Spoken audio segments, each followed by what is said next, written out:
Thank you for calling Toyco. Miss out on Tickle Me Elmo? No problem. Toyco brings you a great new Tickle Me lineup that kids will love. There's Tickle Me Elmer. Quit it, Tickle Me Al Pacino. Hooah! Tickle Me Poe. Nevermore. And Tickle Me Mo, Larry, and Curly. They're cute, cuddly, and 66% asbestos free. So order yours today. Remember Toyco, when you care enough to give the next best thing. This is the X-Zone Broadcast Network, broadcasting worldwide on broadcast affiliates and satellite program providers, including CNN Broadcast Network, Sirius Satellite Network, Star Media, Good News Radio Network, Angel Broadcast Network, Wiki Broadcast Network, and WPBN TV. For more information on the X-Zone Broadcast Network, visit us at www.xzbn.net.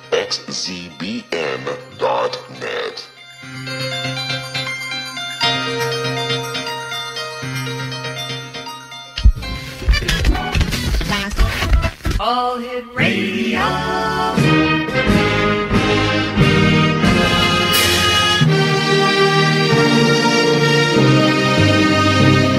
Welcome to the X-Zone, a place where fact is fiction and fiction is reality. Now, here's your host, Rob McConnell.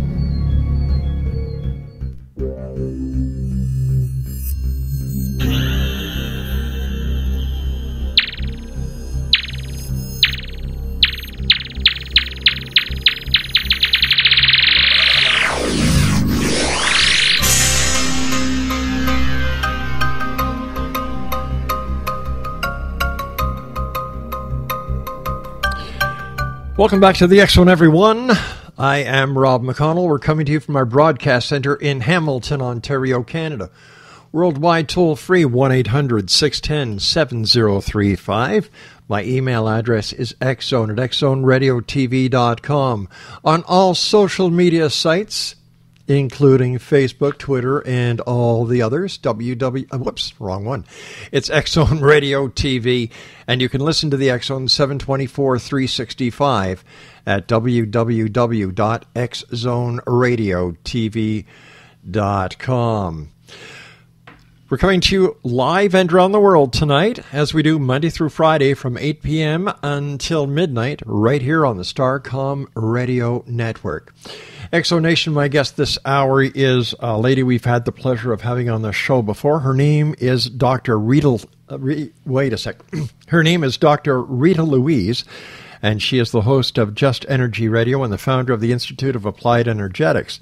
She is the author of the books, The E.T. Chronicles, Avoiding the Cosmic 2x4 or 2x4, Dark Angels, and The Power Within, as well as hundreds of articles that have been published worldwide. She is also the producer of the videos Icon, and that's I-K-O-N, Deconstructing the Archetypes of the Ancients, Truth About the Nephilim and Deceit, Lies and Deception, The Reptilian Agenda. Joining us now via Skype is Dr. Rita LOUISE. And Rita, welcome back to the show. Great having you with us. Hey, Rob. It is wonderful being back with you and your listeners. Always a great time on your show. Oh, we love you here. Mind you, I don't know any show that doesn't love you because you're a great lady. See, now you're going to give me a big head. And you did make me blush a little bit. So. Oh, just a little bit? I'm losing my touch. Well, you know, maybe not just a little bit, but it's all good. We're going to have an even better time because, you know, you're just like pampering that little Leo part of me that, you know, likes stuff like that. Well, that's the Taurus in me, you see. Hey, congratulations on your new film, Icon, Deconstructing the Archetypes of the Ancients. Tell me about it. Well, obviously, you know, the last time we spoke, we were talking about myth and mythology from the E.T. Chronicles book that had been released. And there was so much material that I had uncovered, but it was very graphic in content. Mm-hmm. And so I have been playing around with producing movies, a lot of video shorts that I've been producing, and decided that I wanted to do a full-length film. And I was, on my show, interviewing a gentleman named Kane Carroll, who wrote a book on mudras. Are you familiar with what mudras are, Rob? Yeah, that's something my wife goes through from time to time. Close, very close. But in the East, I'm going to say the East, they are hand gestures. And so if you've ever seen someone doing that Bollywood dancing, they're always putting their hands in different positions. Or if you see an image of Buddha, he might have his thumb and his forefinger touching with his hand up in the air. Right. Okay, now don't ask me what the symbols mean. But each of these hand gestures have a different meaning. And it got me to thinking, because if you look at different pieces of art, using the Buddha as an example, you can look at different images of the Buddha and his hands will be in different positions. And to us in the Western world, we have no clue that this means peace and this means tranquility and this means open to God's radiance. We don't know. So basically, it's a sign language. Kind of. Yeah. Exactly. And so it got me thinking about ancient traditions. I mean, there's a concept called iconography, thus the icon word, which talks about the symbolism in a piece of art. So, for example, I think everyone listening is familiar with the sculpture, the Michelangelo sculpture of Moses, and he holds the Ten Commandments, and he has those little horns, and if you see that image, you know it's Moses. And with that, you also know the story that's applied to him. And so I thought, well, can you start looking at ancient art and start applying these principles to art? And it kind of uncovered a bunch of different things. It becomes a little challenging to talk about on air because it is very visual, but I think I've come up with some pretty good examples that will convey over the air without me having pictures to show the listeners.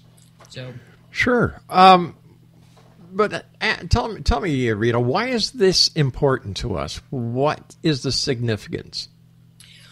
Well, one of the things that I contend as part of my little platform is that there was one group of gods that existed in our distant past and interfaced with cultures around the world. These extraterrestrial gods. Yep. I have been led to no place else but to the whole ancient astronaut concept. And that's where the material has left me. But one of the things that I have found is that, for example, in South America, there is a figure that is represented quite a bit in their textile work or some of their artwork, and he's this little fertility god. And you look at this guy, and he has a body in his head, but coming off of his shoulders are these three little things, kind of look like little waterfalls coming off of his shoulders. Well, if you just take the imagery of a guy with three little waterfalls coming off of his shoulders, we find a very similar representation in Sumerian art, where Enki, the fertility god, is always represented with these three little things of water coming off of his shoulders. And so when you see a Sumerian image with some guy with these little waterfalls coming off of him, it's Enki.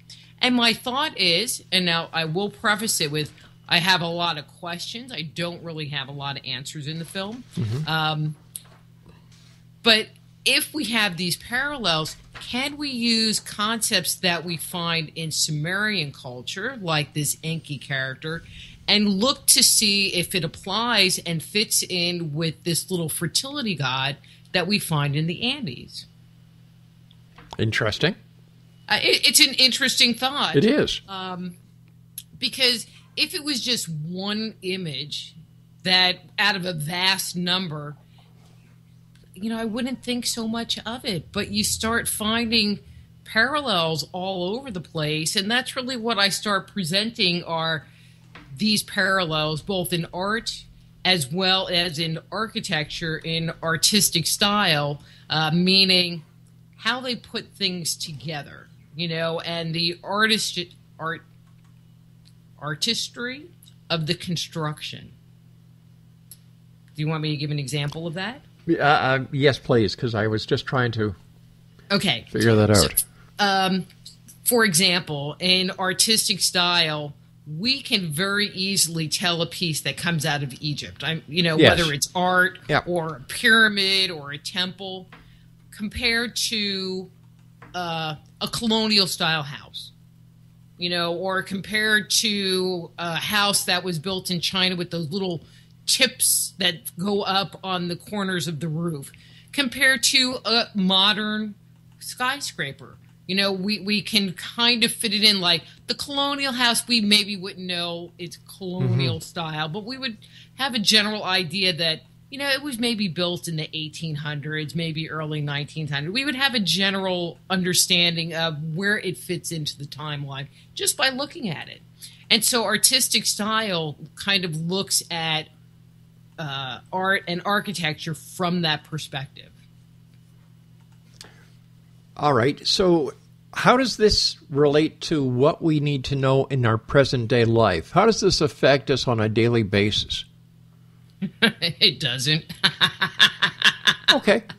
I mean, it's not going to, make it where we're going to make more money, or it's not going to save the world. But there are so many people that are interested in understanding who we are and where we come from, and understanding this our history, that I feel like it's important there, and kind of taking it into a different aspect. If, as people say, this whole ancient alien thing is true, if UFOs do exist in our current time, is there a whole pile of information that we're not being told, that's being hidden from us? And so perhaps by looking at this material and gleaning some insights from it, it will help us to understand who we are that we haven't been told for a very long time. I firmly believe that in every bit of our past, in every bit of our history, there is something that correlates to the present. And if we can understand it, we can use it in our future. I'll agree. With this project in particular, I hadn't really thought out that far. How's that? So you're slightly... all right, so why did you start this project? It was because I was seeing these parallels and just really felt compelled to share that information. I mean, traditionally, I really love writing. Right. And so this kind of took it to a different level, created a different platform. One of the things, and this sounds really bad when you say it, but it's true, people would rather watch a movie or a YouTube video these days than read a book. Than read a book. Yeah, I agree with you. And so that was part of the impetus, was to make it accessible to where people are these days. Yeah. That is so true. That's smart thinking. The people who don't have the foresight to understand how the world is changing and how technology is going to affect them, unfortunately, they're the people who are going to be at the losing curve of reality. Mm-hmm. Well, I mean, one of my favorite movies, even though it was multiple parts, movies of all time, has been the Lord of the Rings trilogy. Oh, gosh, I love that movie. I've seen it I don't know how many times. And, and I read the books, a million years ago. Well, it was. And as far as I was concerned, all they did, there was just this battle and that battle, and I'm really not into war stuff. And so I skipped a lot of pages, because there was a lot of battles going on. And so the movie made it be a lot more palatable to let me have the essence of the narrative. I mean, fortunately, the producers and directors did a great job in transforming those books into a movie. And so you really did get the essence of it. So I don't know why I brought that up, but I did. Well, because it was easy for our listening audience to understand why you did what you did in movie format instead of books. And I think everyone listening will agree with you that time is so precious these days that if you can condense 300-400 pages into a movie of an hour or an hour and a half, it's time better spent. Mm-hmm. Yeah. Exactly. And as I said at the very beginning, because I was talking about art and visual images, it really wouldn't have worked in a book format. I understand. Do you find the questions that the people of this planet are asking are getting more complex? That people are looking for complex solutions to everyday problems instead of getting back to the concept of simple is best? I think so. I feel like life is getting more and more complicated. Every time you turn around, there's just something else thrown on your plate that you now have to deal with and work through. At the same time, I think people are also getting a little bit lazy and don't really want to do it. But I think that the questions that people are asking are great questions. They're great questions, and they make you have to think. Yeah. And, there's a lot of... Thinking makes the brain work. Thinking makes the cobwebs have to burn off and makes... I mean, to me... it makes life worth living. The coming up with answers to problems and solutions to problems. The mental challenges of success and failure. Mm-hmm. In one of your videos, Deceit, Lies, and Deception, the Reptilian Agenda. Mm-hmm. Tell me about that film, because we have a lot of people who ask us about reptilians and the reptilian agenda. So what can you tell our listeners about that? Okay. So my background, just to kind of get your listeners up to speed, my background most recently has been really looking at myth and mythology. And so that's really where the piece started. Right. And, well, I'm just going to, I don't like throwing names out there, but I'm going to anyway. On my show, I was going to interview Anthony Sanchez. Now, Anthony Sanchez is a wonderful friend of mine, and he sent me a copy of his book, UFO Highway, and I'm reading his book, and he's talking about these underground bases and all of this stuff. And everything that he talked about in his book was parallel stories and information that I had found in mythology. And so one of the things that you see in mythology is this whole notion of this group of, and I'm going to say extraterrestrials. Okay. They are considered the fertility gods. They are tied with the creation of humanity. They are tied with the education of humanity. And depending on what culture, they are physically described as being half man, half snake, or half man, half crocodile. They're, some kind of reptile-like character. From a visual point of view, so from an artistic point of view, the way that they're presented are kind of like a centaur, where the upper half of the body is as a man, and the lower half of the body is a serpent. As a serpent? Mm-hmm. So it's not like the centaur of Greek mythology that was half human and half horse. Well, it's like the centaur, but the centaur is human, half horse. But these gods were half human, half snake. Oh. And so, but my thought was, because this material came down to us from oral traditions and not necessarily from pictorial representations, right? That perhaps what they were really saying was that this was actually a hominid, had 2 arms, 2 legs, and a head, but looked like a reptile, like a reptilian. So that's me kind of taking a leap there, but it's taking their words and putting a different spin on it. And the other little part was these reptilians, these fertility gods, lived either in the underworld or they lived in these areas deep underneath the water.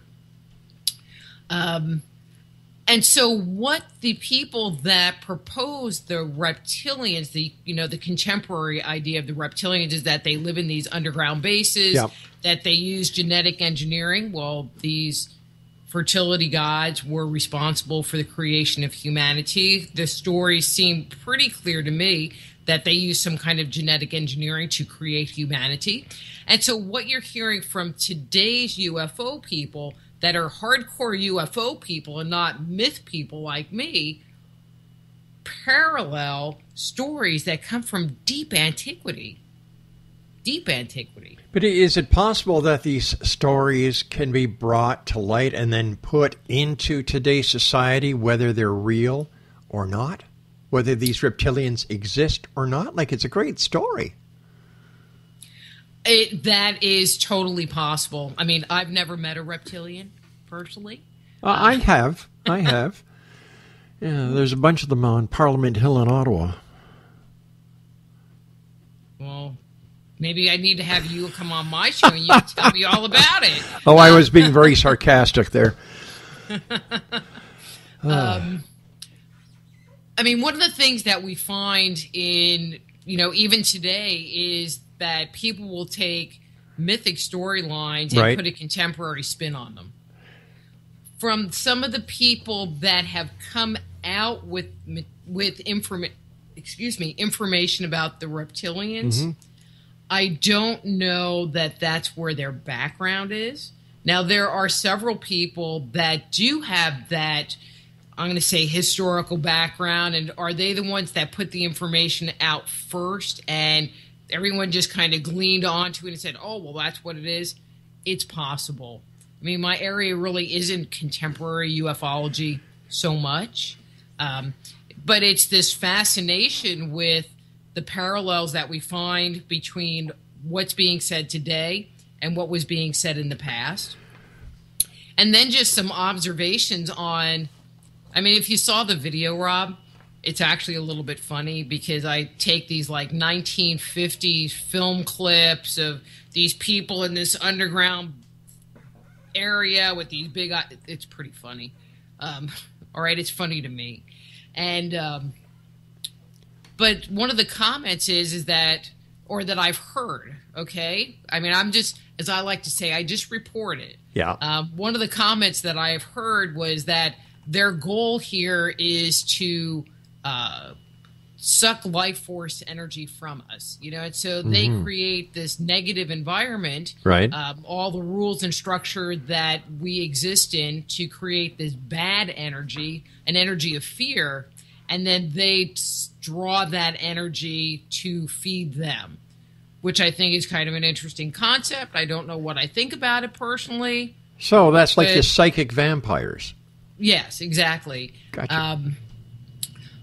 But another thought that came to me was, if they're the ones that taught us agriculture and how to work with metals and how to be civilized, writing, astronomy, was it their goal to get us to live in cities so that we would be centrally located so that they would be able to suck our energy just that much easier? Well, with nuclear power and hydropower, wouldn't they be better off just sucking up a nuclear reactor? but it's not the same kind of energy. You know, if you're an energy vampire, you really can't suck a nuclear reactor. Have they ever tried? Well, no, but I mean, I understand about energy and working with energy, and, you know, it just doesn't work good that way. Hey, listen, speaking about reptilians, David Icke is a great proponent of the reptilians. In fact, doesn't he say that the Queen of England is a reptilian and George Bush is a reptilian? Oh, and Obama. Oh, of course, can't forget him. I mean, you know, pretty much everybody in power are reptilians. Yeah. I mean, some of it, that's why I said, you know, the video is a little bit on the humorous side. Right. Because there's part of, you know, there's my believability meter. Mm-hmm. And I just think it's a very interesting concept. You know, the fact that it ties in with the old stuff, to me, gives it a little bit of credibility that it's possible that as an extraterrestrial species that is interacting on the planet Earth, it's possible. I'll give that part possible. But then when they take it to these other things, you know, and the video goes into talking about the Galactic Federation, which I don't know tons about, but they're supposed to be here to, you know, save humanity, but, you know, they have a non-interference thing going on, so they can't, like, directly interfere with what's going on the planet. And of course, don't forget that we all have free will. Right. You know, so we're being controlled and manipulated so that they can keep us in the funky fear zone so that they can suck our energy. They're sucking energy around again. You know, and so that's what people are talking about. And there are a lot of people, and I don't mean to be lighthearted and about the way I'm approaching it, but a lot of people believe it. Rita, you and I have to take a break at the bottom of the hour. Please stand by. Exonation. Dr. Rita Louise is my special guest. www.ritalouise.com is her website. And we'll both be back on the other side of this short break as we continue here in the X Zone from our broadcast center in Hamilton, Ontario, Canada, on the Starcom Radio Network. My name is Rob McConnell. Don't go away.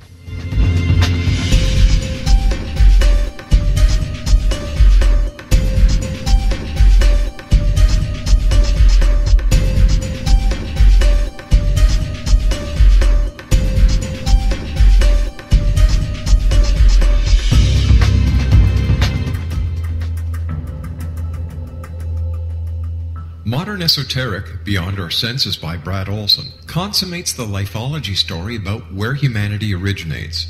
It is the lost continents, the primitive wisdom, the mythos of creation, and the rethinking of ancient history as we are taught in academia. There is much more to the story than what we have been told. As this is the first book in the Esoteric series, Modern Esoteric starts at the beginning of time and accelerates up to this modern age. Future Esoteric is book 2 in the series and takes a forward-looking position ahead of today with an open and honest examination of the ET issue and various unexplained phenomena. To discover the writings of author Brad Olson, visit www.bradolson.com. That's www.bradolson.com.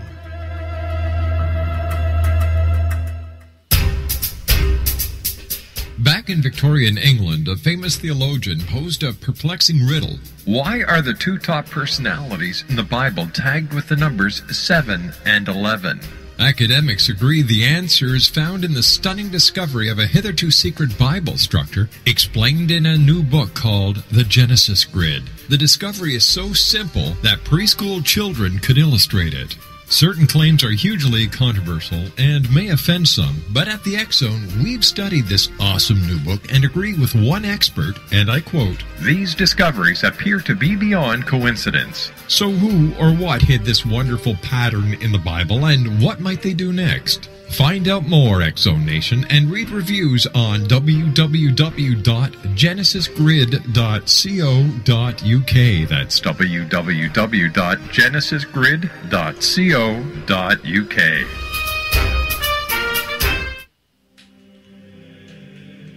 Rob McConnell here, presenting an overview for Nicholas Paul Jennings, author of a fascinating book, Amen. It presents facts revealed by Egyptologists, facts that enable us to understand why Amen is the beginning of creation of God.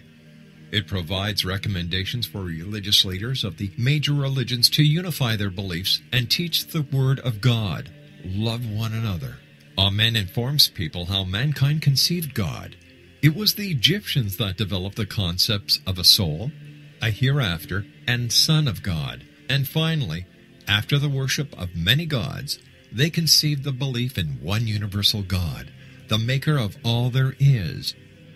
For more information, visit www.futureofgodamen.com. That's www.futureofgodamen.com. Thank you for calling. All lines are busy right now. Your call will be answered in the order in which it was received. You are number 9453. Your call is important to us, so don't hang up or you will lose your place in line. For your convenience, you may leave a message at the tone, and we'll get back to you a whole lot sooner. Hi, this is Ken Elliott. When I'm floating around the universe, I always try to tune in to Rob McConnell. Hi, ho there, Twinkie Frog on Sesame Street. When I want to find out what's going on with UFOs or ghosts, I listen to the X Zone with Rob McConnell. This is Les Corrigan from Target Internet Development. You're listening to Rob McConnell on the X Zone Radio Show. This is John Hogue, Prophecy Scholar, and you're listening to Rob McConnell in the X Zone. Welcome to the X Zone, a place where fact is fiction and fiction is reality. Now, here's your host, Rob McConnell.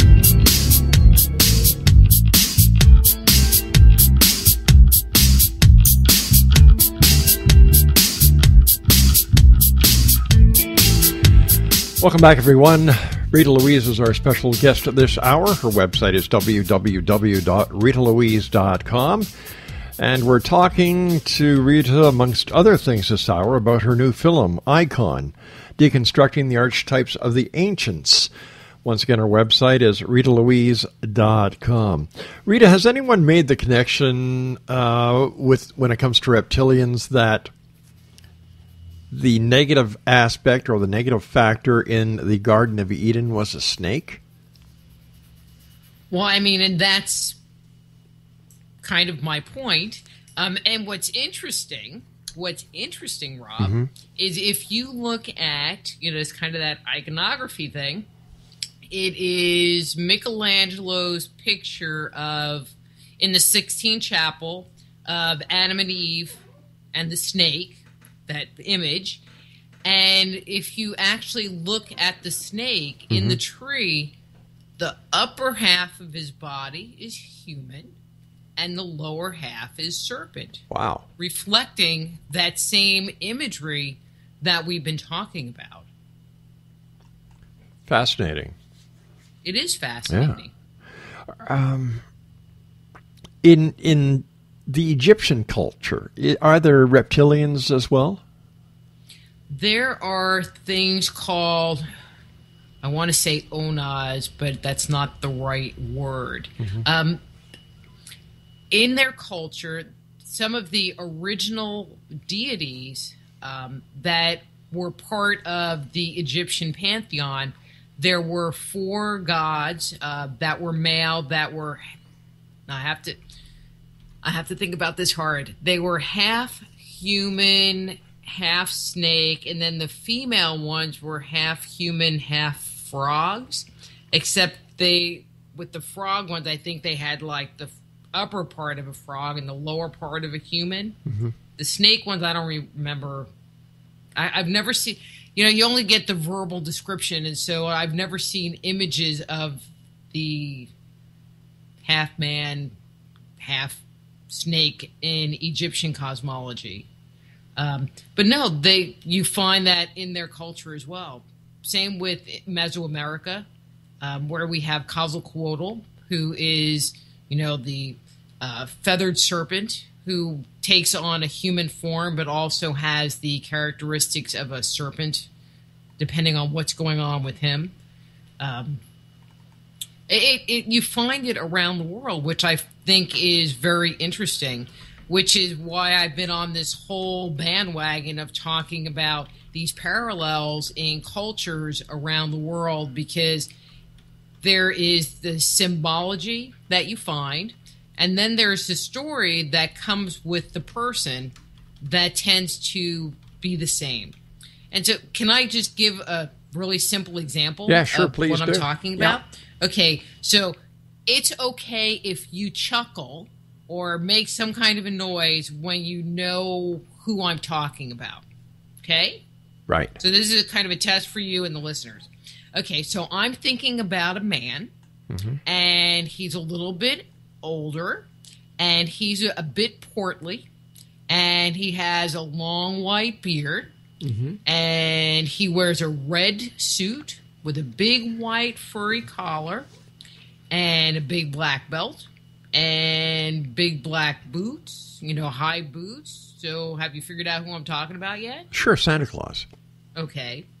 Now, so how much did I have to say before you figured out I was talking about Santa Claus?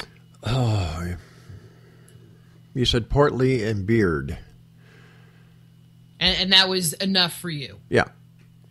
Now, if you saw a picture of Santa Claus, even they have those Santa Claus in Hawaii kind of pictures, and he's got like a little tank top on and swim trunks, you still know it's Santa. Yeah. Right? But the part that I find fascinating is, okay, so that's a picture of Santa, but what do we know about Santa?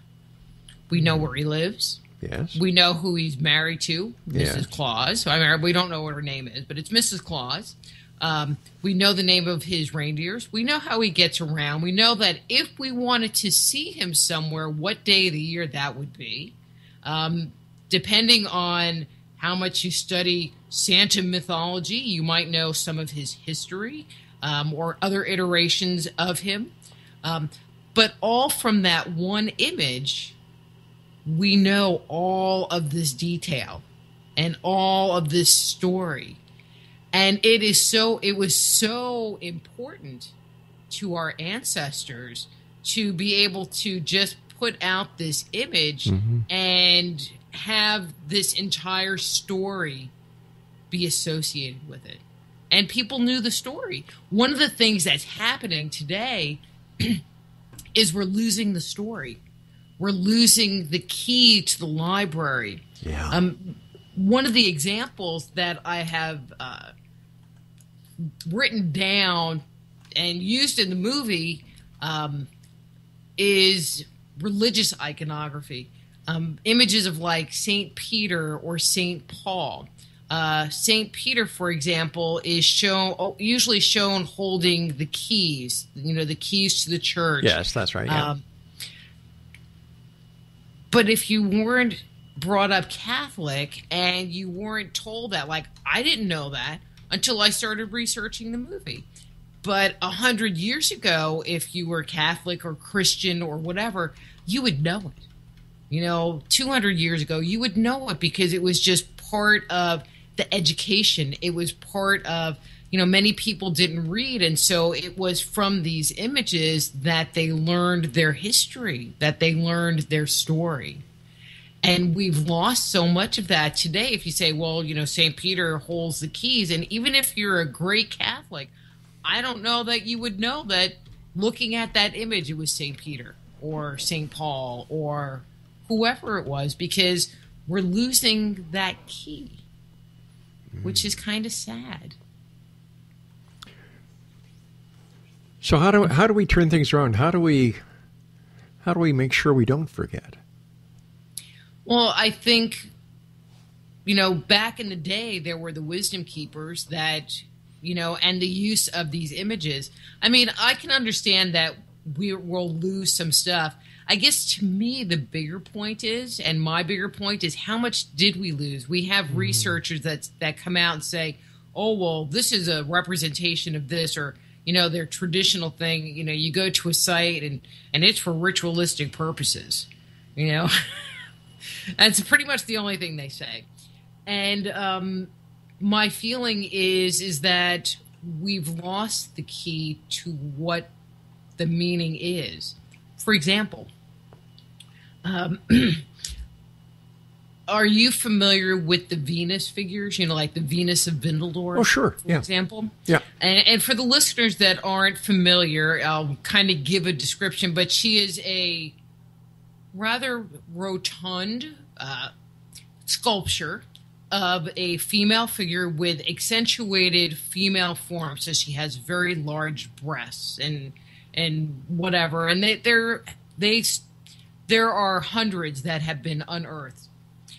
What's interesting is that they started making these about 26,000 BC. 26,000 BC. So the people back then were perverts who liked big boobs. Possibly. Mm-hmm. What's interesting is that there are women that are represented into the relatively modern time up until like 3,000 or 4,000 years ago with similar characteristics. Now, if you go to a researcher, it's a Venus figure. She's a fertility god. Right. But do we really know that? What do we really know about her? And then there is the implication that she is just some anthropomorphized figment of somebody's imagination, which I have a hard time believing, because these figures, even in their more archaic form, were reproduced for thousands of years, and they have been found stretching from France up into Siberia. So I mean, we're talking about a big geographic area.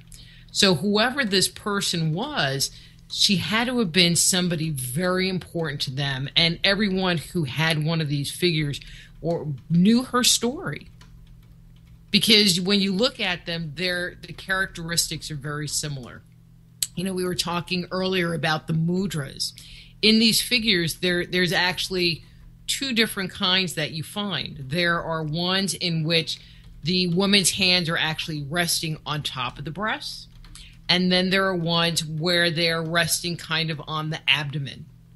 Now, what the difference in those hand positions mean, I don't know. I don't have the key. And so is she trying to, like the Buddha, give us two different interpretations of her meaning? I don't know, but I don't think anyone's really ever raised that question to investigate it at all. Same thing with the figures on Easter Island, the Moai. If people are familiar, those are the giant sculptures of the giant heads that stick out of the dirt, which actually are connected to bodies. And their hands rest on their hips, kind of in a downward angle. And if you start surveying art around the world, you actually find other figures that have that same hand positioning. They wear this kind of belt. In these other figures, the person being represented also wears this belt. So where I have found similarities, there's what we find on Easter Island. There is the island of Sulawesi, which is in the Pacific. We find it one of the earliest, I'll say it this way, the earliest full-size human sculpture that was ever uncovered was found very close to Göbekli Tepe.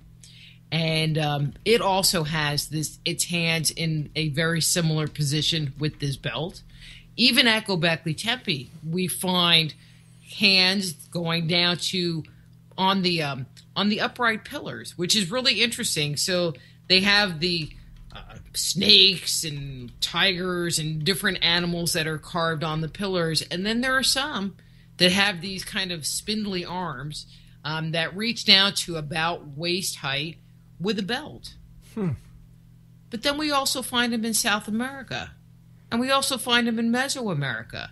So why would everybody be representing this guy with a belt with their hands in the same position? Who was it? That's my question. Who was it? And why is he everywhere? Those are good questions. You know, and to me, that's the whole thing. It makes you go, huh.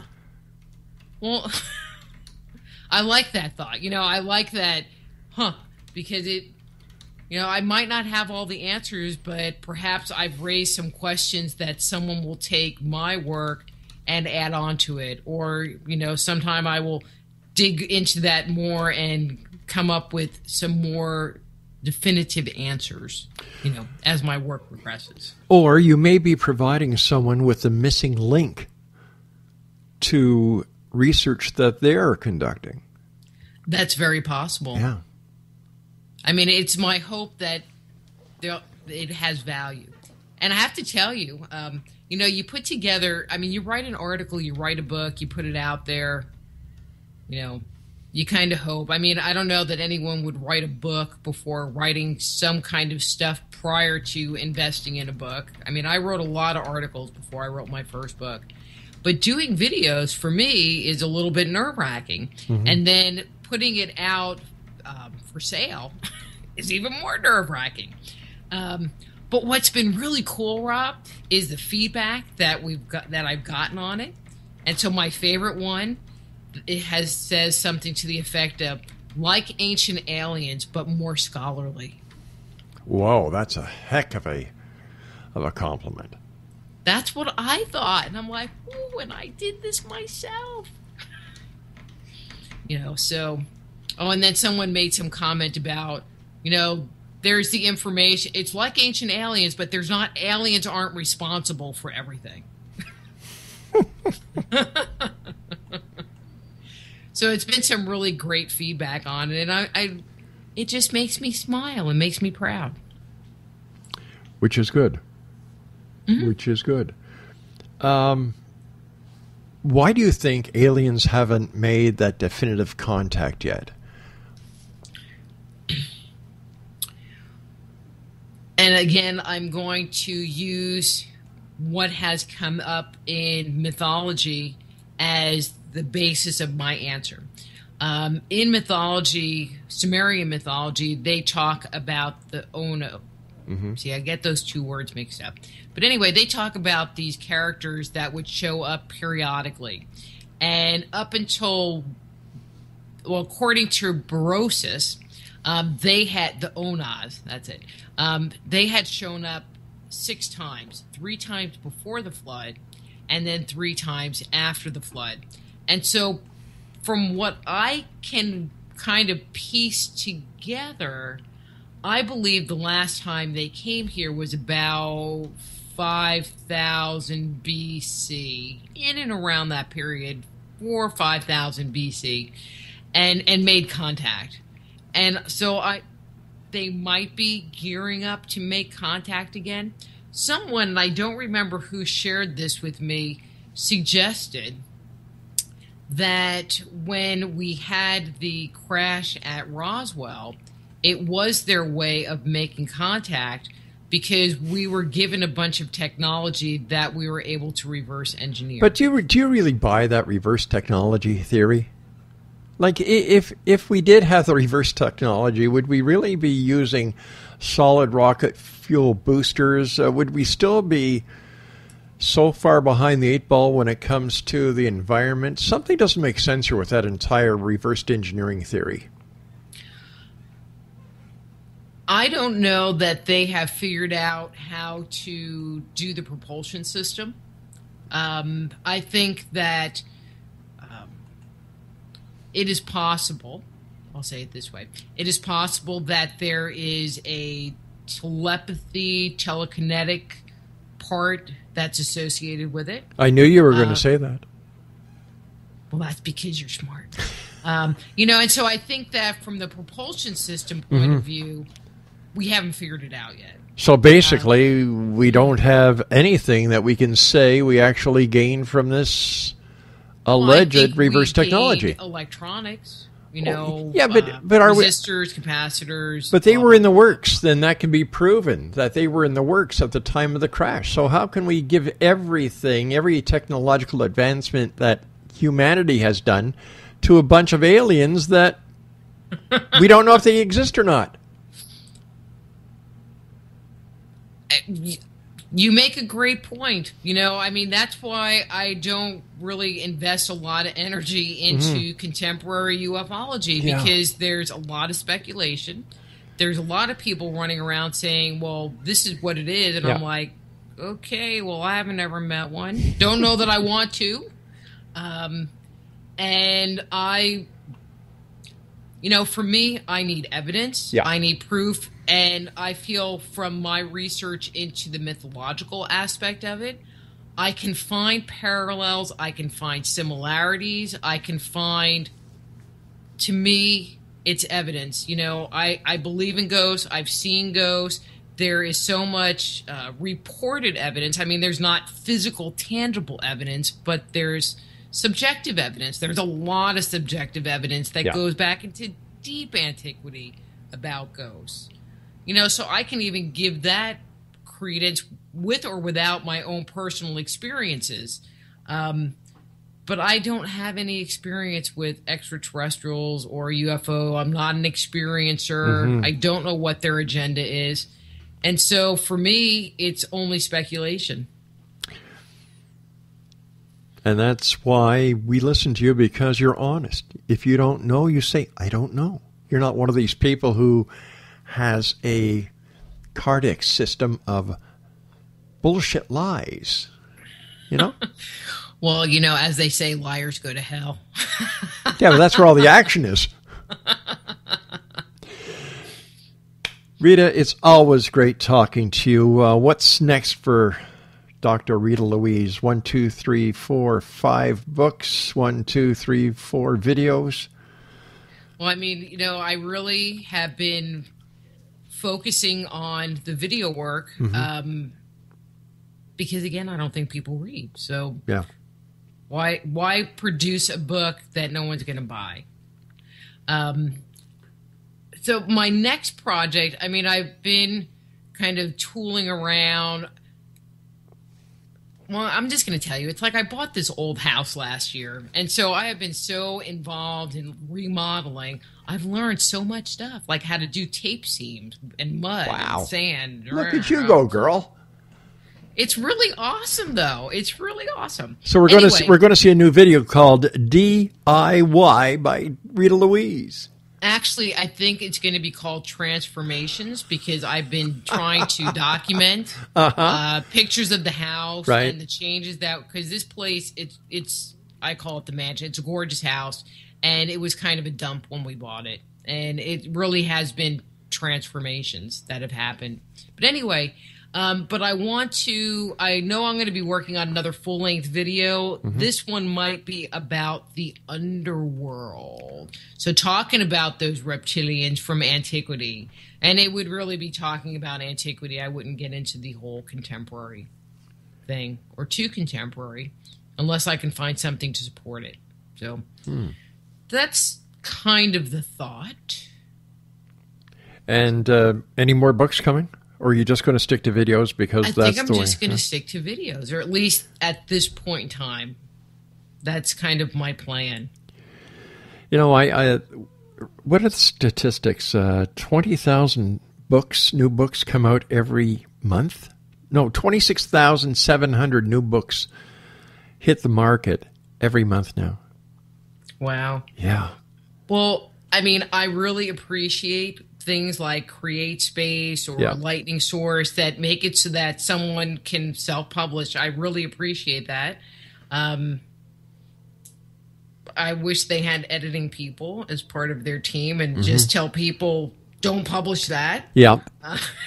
Because there are so many people who take the time and the effort to self-publish. And then they put it on Amazon, and they don't understand why people aren't buying it. And they say, well, I let my friends and family read it. They loved it. Well, what are they going to say? Your book sucks? And then they don't understand that comes the marketing. Because just because it's on Amazon, they're not going to market it. They just give you a platform. You've got to market it. You've got to point the prospective purchasers to that site. And it's very frustrating. And it's hard. It is. It is. You have to pound a lot of pavement. Knock on a lot of doors and get a lot of rejection. Mm-hmm. Rita, I wanted to thank you so much for joining us. Always a great pleasure. Continued success. Can I just make one little teeny plug? No. One little teeny plug? No. Little teeny? No. Okay. Please. Okay. So if people are interested in purchasing Icon Deconstructing the Archetypes of the Ancient, wait. No, this is such a great deal. You've got 30 seconds. Digital download, Amazon.com, $1.99. You can't beat it. $1.99. www.ritalouise.com. Take care, my good friend. Hope to see you again Rob. soon. Bye-bye, dear. Bye. There we go, X-Zone Nation. I'll be back tomorrow night at 8 o'clock as once again we cross the time-space continuum to this place that I call the X-Zone, Monday through Friday from 8 p.m. until 11 p.m. Eastern, here on the Starcom Radio Network. So until tomorrow night, always keep your eyes to the sky and your heart to the light. Good night, everyone.